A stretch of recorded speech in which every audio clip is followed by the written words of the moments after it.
Bonjour les CE2, bonjour les enfants, j'espère que vous passez des bonnes vacances. En tout cas, moi oui, plutôt bonne, c'est pour ça que j'ai fait une petite pause dans les vidéos quand même, hein, parce que bah, moi aussi j'ai le droit à des vacances. Voilà. Et puis regardez, j'ai mis mes lunettes. Quand je mets mes lunettes, ça veut dire que c'est les vacances. Lunettes ici, ça veut dire que c'est les petites vacances. Lunettes ici, grandes vacances. Et puis pas de lunettes, c'est pas les vacances. C'est facile. Alors, aujourd'hui, dans cette vidéo, je voulais vous montrer comment est-ce qu'on pouvait faire germer des noyaux d'avocat. Vous avez vu, je suis très centré sur les plantes, hein, j'aime beaucoup ça. Alors, les noyaux d'avocat, vous savez tout ce que c'est? C'est ça. Vous avez vu comme c'est beau? Alors là, c'est le noyau d'un avocat bien mûr que j'ai mangé. Ce noyau d'avocat, d'abord, il faut l'enlever, bien sûr, de l'avocat en évitant de trop l'abîmer. Vous voyez, là, j'ai fait une petite griffure dans le noyau. Bon, c'est pas trop profond, c'est pas grave, mais en fait, ce qu'il faudrait pas, c'est aller blesser la graine qui est à l'intérieur. Ça risquerait de la tuer, en fait. De l'empêcher de se développer. Donc, il vous faut un noyau d'avocat, ou plusieurs. Un verre d'eau, rempli d'eau du robinet. Ça marche très bien. Et pour finir, des petits cure-dents. Alors, un petit mot sur les cure-dents. Les cure-dents ne sont pas indispensables, vous allez voir. Mais je trouve que c'est une des solutions qui est la plus pratique. Je vous demande de faire très attention à ne pas vous blesser avec les cure-dents. Ok, donc si vous n'êtes pas sûr de vous, que vous avez l'impression que vous n'allez pas y arriver, vous demandez à un adulte de le faire pour vous ou de le faire avec vous. Il vous montre comment on fait. Mais surtout, on fait attention à ne pas se le planter dans les doigts, ça peut faire mal. Ok. Euh, donc, le but, notre objectif, c'est de faire en sorte que notre noyau d'avocat tienne dans le verre d'eau au milieu, immergé. Oups, je l'ai fait tomber. Bon, bah, il est au fond. Alors, ça tombe bien, j'en ai un autre, j'avais tout prévu. Donc, je disais, le but, c'est de l'immerger. Vous vous rappelez de ce verbe qu'on avait vu en début d'année, quand on faisait les expériences sur les propriétés de l'air et de l'eau. Le but, c'est de l'immerger, donc de le mettre dans l'eau, mais de l'immerger seulement sur les deux tiers. Donc, pour faire les deux tiers, c'est assez simple, vous allez voir. Il suffit de partager mentalement le noyau en trois parties et de prendre deux des trois parties. Deux tiers, deux, trois. Ok. Donc le but, c'est qu'il soit dans l'eau. Cette fois-ci, je vais pas faire tomber parce que j'en ai pas d'autres. C'est de le mettre, voilà, comme ça, et qu'il tienne. Donc c'est là où interviennent nos petits cure-dents. Si vous avez par exemple un filet en plastique, ça peut aussi marcher. D'accord. Le but n'est pas spécialement de planter des cure-dents dedans. Les cure-dents, ce n'est qu'un moyen de faire tenir, d'immerger notre noyau aux deux tiers. Ok. Les cure-dents n'ont rien à voir avec la germination de la graine. Bien. Alors, cure-dent. Donc le cure-dent, on va venir, toujours ce problème, le planter comme ça, donc aux deux tiers, dans la graine. Alors là, attention, mes petits loups, c'est le moment d'être extrêmement délicat, je sais que vous l'êtes. Vous êtes plein de douceur. Et vous n'allez pas le planter trop profond. Sinon, même problème qu'avec le couteau.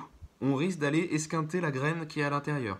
Donc on le plante dolce, tranquille. Ensuite, on va en mettre 3 en tout, ok? Donc je le plante vraiment un tout petit peu, vraiment pas beaucoup, ok?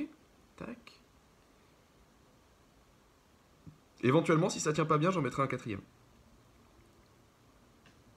Et puis voilà. Allez, j'en mets un quatrième. C'est bien parce que c'est vous et que c'est les vacances.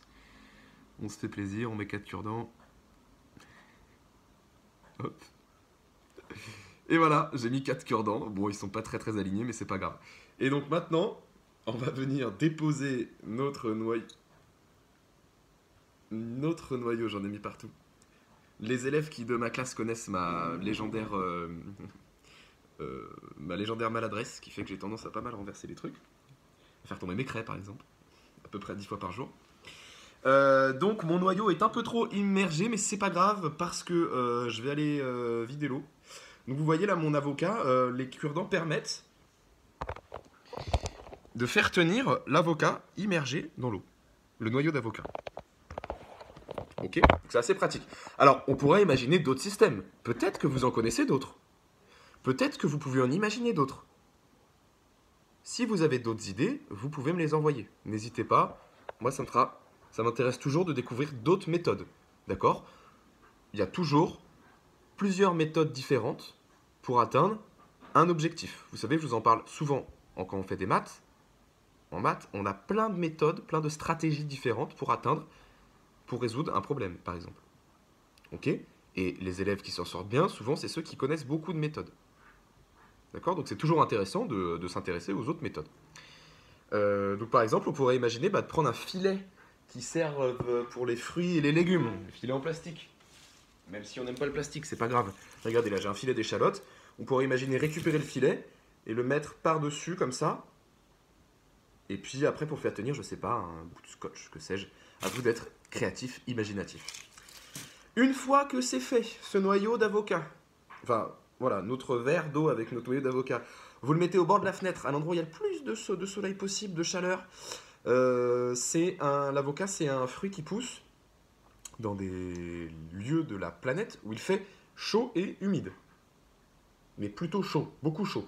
C'est-à-dire qu'en France métropolitaine, donc en France là où nous on habite actuellement, en France, la France de l'Europe, parce que vous savez qu'il y a des parties du monde qui appartiennent à la France, qui sont de l'autre côté de l'océan Atlantique, ou dans l'océan Pacifique, la Réunion par exemple.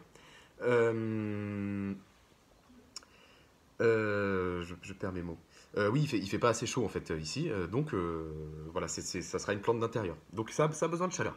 Donc j'en arrive à mon prochain point à propos des avocats. Les avocats, donc si ça ne pousse pas en France, comment on fait pour en manger? Comment ça se fait que ça arrive dans notre assiette? Eh bien en fait c'est cultivé à l'autre bout du monde, et ensuite c'est envoyé par avion, par bateau, puis ensuite c'est acheminé par camion. Ce qui fait que de manger un avocat, ça a quand même un certain coût écologique, c'est-à-dire que c'est quand même un petit peu polluant. D'accord? Donc c'est pas grave, ça veut pas dire qu'il faut pas manger d'avocat ou qu'il faut se sentir très très coupable de manger un avocat, ok? Mais n'allez pas m'acheter 10 avocats pour faire vos plantations. Ok? On en mange un de temps en temps, c'est très bien, on se fait plaisir, on reste raisonnable. Ça marche? Il n'est pas nécessaire de manger des avocats tout le temps. Favorisez les légumes et les fruits de saison. Je vous en parlerai une prochaine fois. Eh bien, j'espère que cette vidéo vous a plu, que ça vous a donné des idées, que ça va vous donner envie d'acheter de planter, de faire germer des avocats. Surtout, ne sortez pas faire des courses juste pour acheter un avocat.